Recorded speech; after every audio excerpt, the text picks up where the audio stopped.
Hi friends, ഞാനിന്ന് പറയാൻ പോകുന്നത് വീട്ടിലെ ചട്ടിത്താമരയാണ്. ഇത് കണ്ടോ, നമ്മൾ വീടുകളിൽ ചട്ടിയിൽ വെക്കുന്നതാണിത്. കണ്ടോ.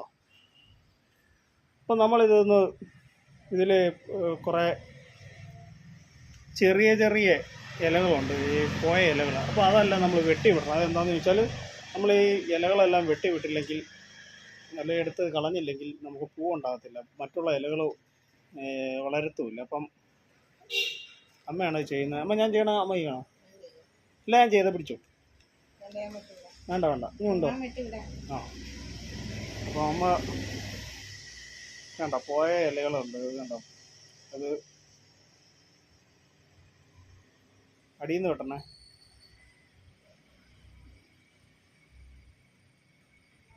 അപ്പം അത് വിട്ടില്ലെങ്കിൽ മറ്റുള്ള ഇലകൾ വരാതെ, പൂ വരാതെ ഇരിക്കും. അപ്പോൾ അതുകൊണ്ടാണ്. അപ്പോൾ വീടുകളിൽ ചട്ടിത്താമരയുള്ളവർ ഇതൊന്ന് ശ്രദ്ധിക്കണം പ്രത്യേകമായിട്ട്.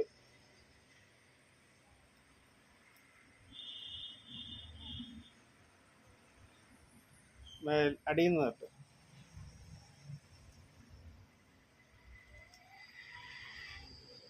അല്ല, മറ്റുള്ള ഇലകൾ വളരാൻ പറ്റത്തില്ല. ഇലകളൊന്നും വളരില്ല. നമുക്ക് അടുത്ത ഇത് ചെയ്യാം. ഞാൻ ചെയ്യണോ? അതിൻ്റെ ഏറ്റവും അടിയിലെ ഇത് എടുക്ക്. ഞാൻ ക്യാമറ പിടിക്കുന്നുണ്ടാണ്. അത് നോക്കി ചെയ്യും. ആ പഴുത്ത ഇല ഉണ്ടെങ്കിൽ അത്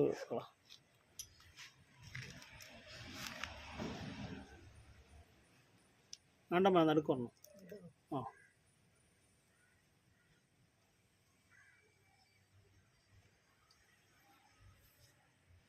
ഉണ്ട്, സൈഡിലുണ്ട്.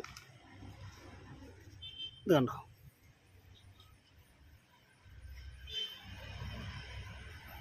അത് വിരിഞ്ഞ് വരുന്നേ ഉള്ളൂ.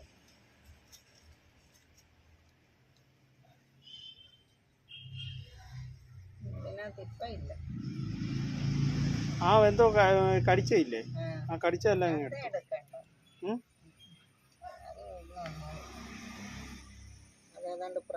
ഇതിന്റെ മുകളിൽ എന്തോ ഒരു പ്രാണി പോലെ കിടപ്പുണ്ട്. അത് വെട്ടിവിട്ടത്. പിന്നെ അതിന്റെ അടിയിലുണ്ട്.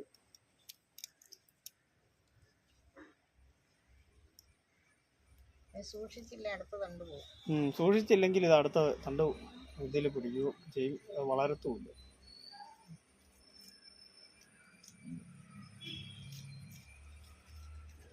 അപ്പോൾ നമ്മുടെ വീടുകളിലൊക്കെ ചട്ടിത്താമര വെക്കുന്നവർ ഇതൊന്ന് ശ്രദ്ധിക്കുക. ഇതിൻ്റെ മുകളിൽ കണ്ടോ, ഇത് കണ്ടോ, അതെന്തോ കഴിച്ചതെന്തോ ആണെന്ന് തോന്നുന്നു. അത് കുഴപ്പമില്ല. പക്ഷെ നമ്മളിങ്ങനെ ചെറിയ ഇതായിട്ടുള്ളതൊക്കെ ചീഞ്ഞതും അങ്ങനെയുള്ളതൊക്കെ നമ്മൾ വെട്ടി വിട്ടാൽ മതി. ഇതാ മുകളിൽ ഇതും കൂടെ എടുത്തു കളാമേ, മുറിച്ച് കഴിച്ചത്. ആ, എന്തോ ഇത് ചെയ്ത.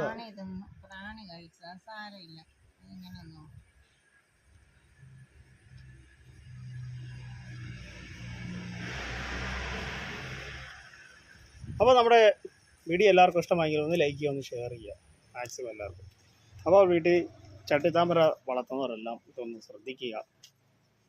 അപ്പോൾ താങ്ക് യു.